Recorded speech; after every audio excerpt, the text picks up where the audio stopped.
Before we begin these stories, here's a true scary fact from Massachusetts that links to hidden spaces and unsettling journeys. Massachusetts is home to the Hoosac Tunnel, a nearly 5-mile-long railroad tunnel in the western part of the state, infamously nicknamed the Bloody Pit. Its construction from 1851 to 1875 was plagued by immense tragedy, resulting in the loss of over 220 lives due to accidents, explosions, and challenging conditions. To this day, workers and visitors report ghostly occurrences, including disembodied voices, unexplained noises, and shadowy figures deep within the tunnel, a chilling reminder of those who perished beneath the earth. This story was sent to me by someone named Erin. She says she still sleeps with a chair jammed under the doorknob. I never used to think about what my dorm room used to be. Most of us don't, but when I found out mine used to be a stairwell, I couldn't unhear it. It was my first year at a college just outside Boston. I was assigned a small single on the 3rd floor of an older dorm building. Nothing fancy, just a desk, twin bed, and closet. It had been recently renovated, so it looked newer than the rest of the floor. I actually liked it. Quiet, private, good for studying. I'd usually stay up late, headphones on, writing papers or watching Netflix. The building had that old dorm smell. Paint, floor polish, something musty underneath, but nothing unusual. The first weird thing happened my second week there. It was maybe 2:30 a.m. I was finishing a paper when I heard this rhythmic sound. Clomp, clomp, clomp, like someone slowly walking up a flight of stairs. But I was on the 3rd floor, and the sound was coming from the wall right next to my bed. I turned off my music. The sound stopped. I figured maybe it was pipes or someone stomping upstairs, but the next night it happened again. Same time, same steady climbing rhythm, and always stopping when I got quiet. A week later, I asked the RA if anyone else had mentioned weird noises at night. She gave me a look and said, "Oh, you're in 313, right? That used to be the stairwell. They closed it off after the reno 5 years ago." That stuck with me. Suddenly, it made sense. The odd shape of the room, how one wall jutted out slightly. It wasn't just bad design, that's where the stairs used to be. A few nights later, I heard it again, but this time it kept going. Clomp, clomp, clomp, until it stopped right behind my headboard. Then, nothing. I didn't sleep. After that, the noises got bolder. Sometimes I'd hear what sounded like hands brushing the wall from the inside. One night, my metal lamp started rattling on the desk right when the footsteps began. Another time, my door handle jiggled. Not hard, just enough to let me know someone tried it. I started telling friends, but most just joked about ghosts or said I was imagining things. So I stopped talking about it. Then came the night that pushed me over the edge. It was October, cold enough that I had the windows closed. Around 3 a.m., I woke up suddenly, not to a noise but to a feeling, like someone was standing right next to my bed. I sat up fast and looked around. Nothing. But I felt it, like my whole body knew someone had been watching me sleep. Then I heard it. Clomp, clomp, clomp, right up to where the stairs would have ended. And then, a scraping sound, like something being dragged across concrete. Then silence. I couldn't move. I just lay there, covers up to my chin, trying not to breathe too loud. Eventually, I grabbed my phone and recorded a voice memo. I whispered, "It's happening again. It's right behind the wall." My voice was shaking. When I listened back the next day, I heard something that wasn't me. After my whisper, there was this faint, low voice on the recording. Just one word: move. I packed a bag that morning and stayed with a friend across campus for a few days. I asked maintenance if I could be reassigned. They said no. It was too late in the semester and all the rooms were full. But I begged. I showed them the voice memo.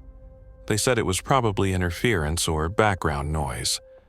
So I stayed, but after that, I couldn't sleep without white noise on and the chair under the doorknob. Nothing ever opened the wall. No one ever came in, but I swear something knew I was there. It never wanted me in that space. By spring, I transferred out of that room. Another freshman moved in, and when I bumped into her a few weeks later, she asked, "Did you ever hear weird knocking?" From inside the wall? I just nodded. They never reopened the stairwell, and as far as I know, they never looked inside the wall. But that dorm room? It never felt like it was meant to be a room. This story was sent in by a woman named Melanie. She worked as a Boston tour guide for 6 years, but quit after what she saw on the Freedom Trail. They say the city never forgets. I didn't really understand what that meant until last year. I used to work for a historic walking tour company in Boston.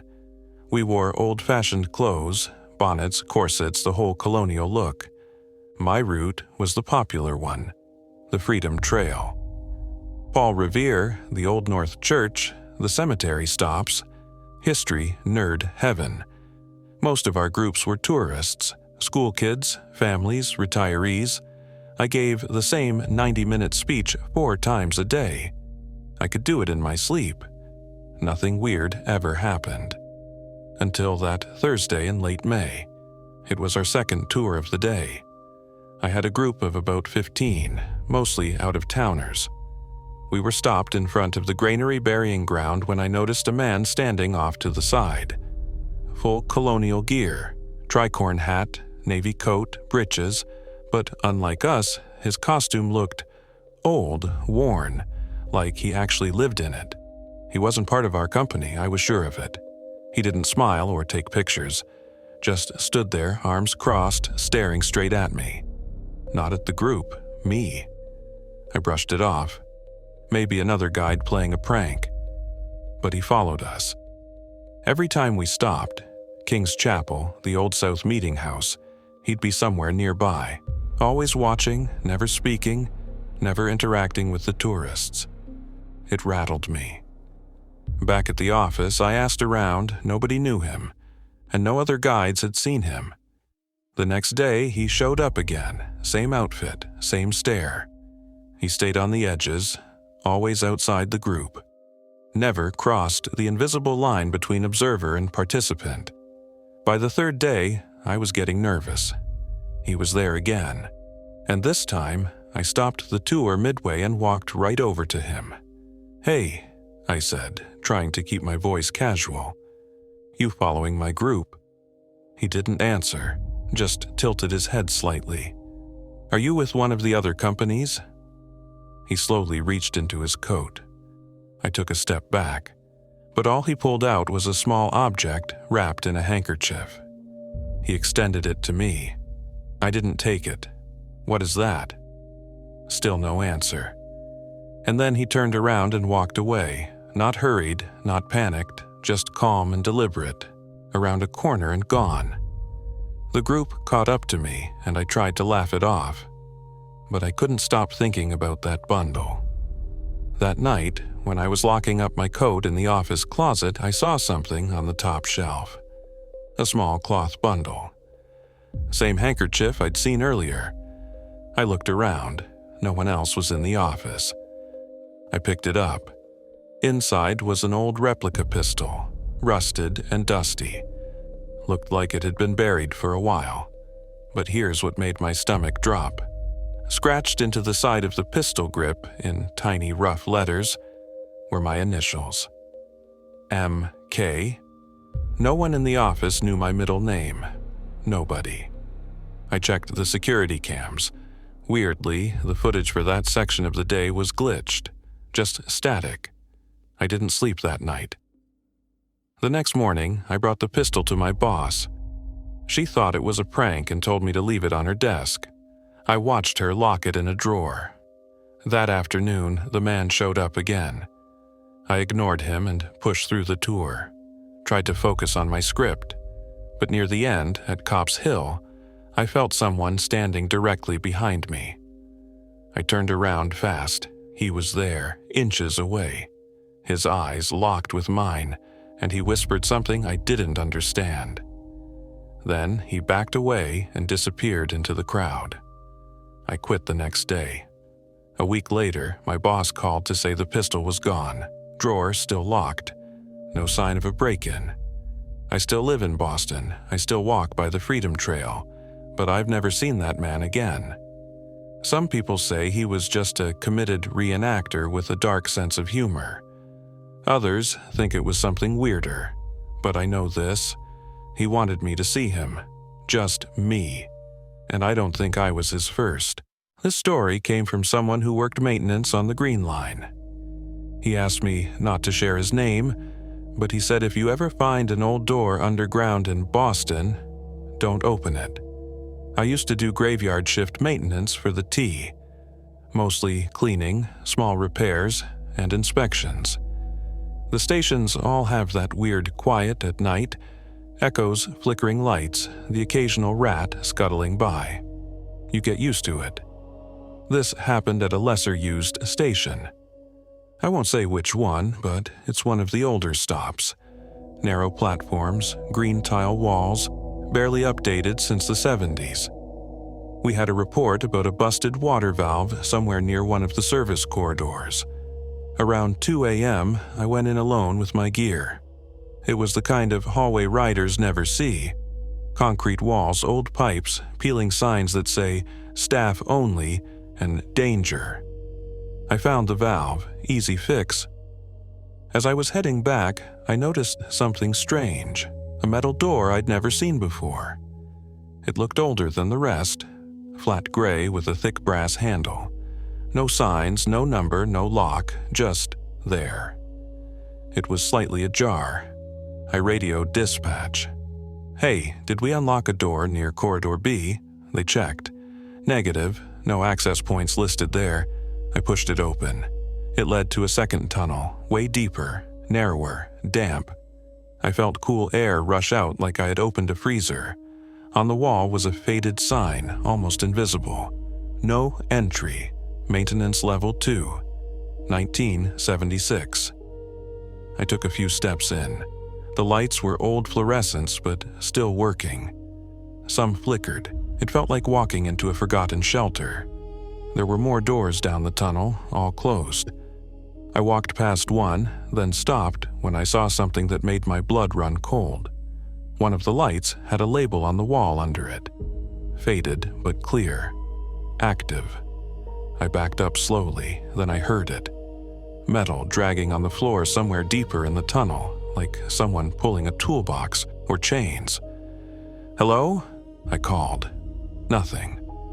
I turned back and started walking fast. Not running, just enough to hear if something picked up speed behind me. Right as I reached the original door, I felt a gust of warm air on my neck. Not the cool kind from earlier. This felt like someone breathing. I slammed the door shut and ran. Back in the main corridor, I called my supervisor. When he got there, the door was gone. Gone. Same hallway, no door, just a solid concrete wall where it had been. He looked at me like I was crazy. "You sure you weren't in the other corridor?" But I'd taken photos on my phone. I pulled them up. The hallway, the door, even the active label.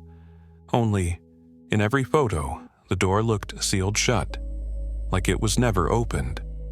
And that tunnel, you couldn't see more than 5 feet into it. Beyond that, just black. They never found the door again. They even scanned the area during upgrades. Nothing but solid structure. I stayed on the job another month, but I avoided that station. Now I take the commuter rail. Haven't set foot on the Green Line since. Sometimes I still scroll through those pictures, and every now and then I notice something new in the black.